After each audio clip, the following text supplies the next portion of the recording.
N'oubliez pas de cliquer sur le bouton abonner, sur la cloche ainsi que sur j'aime pour m'encourager.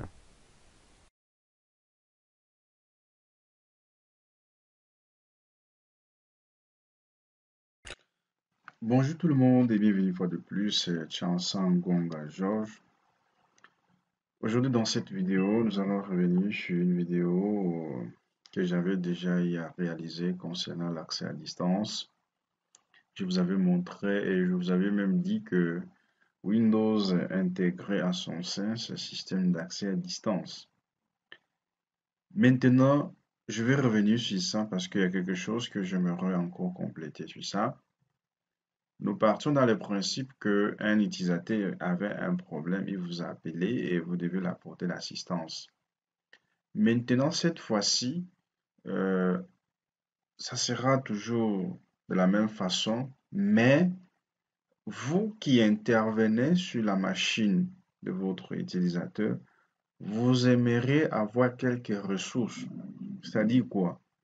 Ma machine ici, n'est-ce pas, il y a des partitions sur cette machine. Par exemple, si je fais ça, il y a quelques partitions sur ma machine. Il y a la partition 2, partition C. Maintenant, j'aimerais cette fois-ci, quand je vais accéder à distance, que je puisse avoir cette partition à ma disposition sur la machine de la machine cliente où je vais intervenir. Vous intervenez sur la machine d'un utilisateur, mais vous montez votre partition aussi sur la machine en question. Je vais vous montrer cela. Première des choses, dès que j'arrive ici, je vais me tenter de me connecter pour la première fois, ce que j'avais montré la fois passée. Directement, j'entre le mot de passe. Et quand j'entre le mot de passe, je dis quoi encore? Quand je fais ça, je suis devant la machine, je suis déjà connecté. Voilà, je suis connecté. Je vais changer un peu le fond d'écran. Je vais connecter. Je suis connecté directement. Et quand je ne vois pas la partition. D'accord? Je ne vois pas la partition. Alors, qu'est-ce que je vais faire cette fois-ci? Je vais essayer de me déconnecter maintenant que je puisse remonter ma partition. Je ferme. Et quand je ferme la session, je vais revenir ici. Je vais dire toujours bureau à distance. Je vais lancer. Et quand je lance cette fois-ci, je vais dérouler. Afficher les options. Je clique sur afficher les options. Si vous voulez enregistrer les paramètres de connexion, vous pouvez les enregistrer dans un fichier RDP. Mais ce n'est pas ce qui nous intéresse. Voilà un peu ici, affichage. Vous voulez afficher comment le bureau, dans la taille de votre bureau à distance, vous voulez le faire que ce soit trop petite ou bien ainsi de suite. Ou bien ainsi de suite. Donc, vous pouvez gérer ça ici. Voilà, ça aussi, c'est la qualité optimale que vous pouvez choisir. Mais ce qui nous intéresse, nous, c'est ressources locales. Quand on parle de ressources locales, c'est sur cette machine parce que je suis en train de pouvoir initier la connexion à distance à travers cette machine. Par exemple, ici, c'est l'expérience, indiquer la vitesse de connexion optimale. Ici, par exemple, il y a un serveur que vous devez configurer ou bien aussi définir par défaut. La passerelle soit définie directement si vous voulez faire l'accès à distance.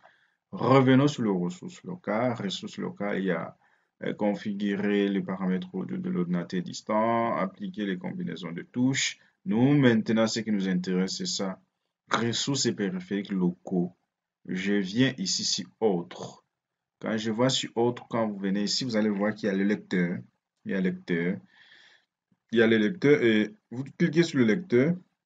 C'est ici, par exemple, moi, je verrai mes deux partitions dont je vais vous montrer ici. Regardez ici, mes deux partitions ici. J'ai cette partition, ça c'est ma clé. Et maintenant, regardez ici quand on rentre, vous verrez que c'est affiché, non?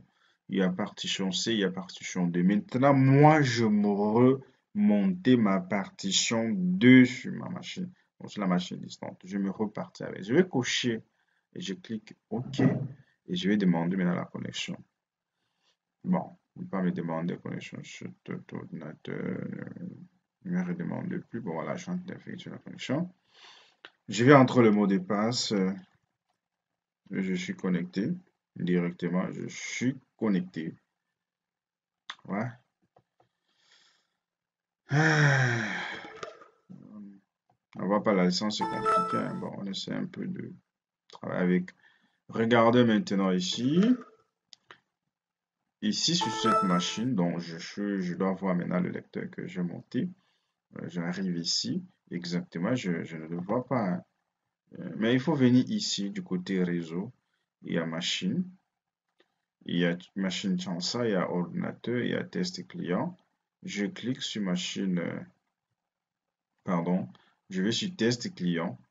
Et quand je vais sur tout client, je clique ainsi, je vois la partition. Regardez le chemin ici. Regardez, attendez. Regardez le chemin ici. Regardez le chemin ici dont je... Vous avez vu le chemin ici? C'est ça. Parce que ici, ma partition, si je rentre sur ma machine physique ici, c'est ça, non? C'est D. C'est ça ma partition D ici. Et quand je rentre sur ma machine ici, c'est ça le D.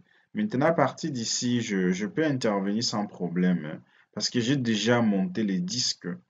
J'ai déjà monté avec moi, cette fois-ci, la partition. Si par exemple, je clique ici, je vais voir les musiques qui sont ici.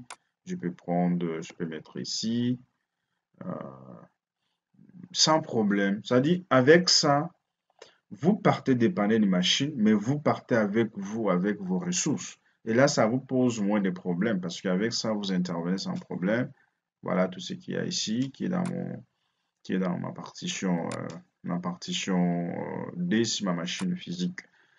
Voilà un peu en gros ce que je voulais vous montrer en vous disant, voilà, vous accédez à distance, mais c'est fort possible que vous puissiez monter une partition de votre machine, aller avec ça sur la machine distante, apporter des modifications et faire tout ce que vous voulez.